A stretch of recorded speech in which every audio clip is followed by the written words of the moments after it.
Hey, just a quick video. Got a little fire burning. Not much. Got the I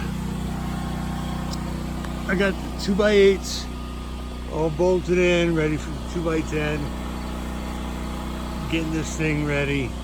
Of course, I'm gonna have to do the other side. I got rid of a lot of stuff. Moved the trailer. Digging in this thing is like concrete. You know, I gotta be careful. I shoot videos and they come out horrible.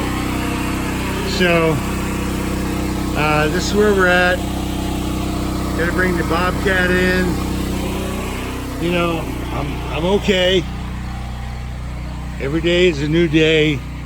52 degrees today. I don't think it's gonna drop any lower.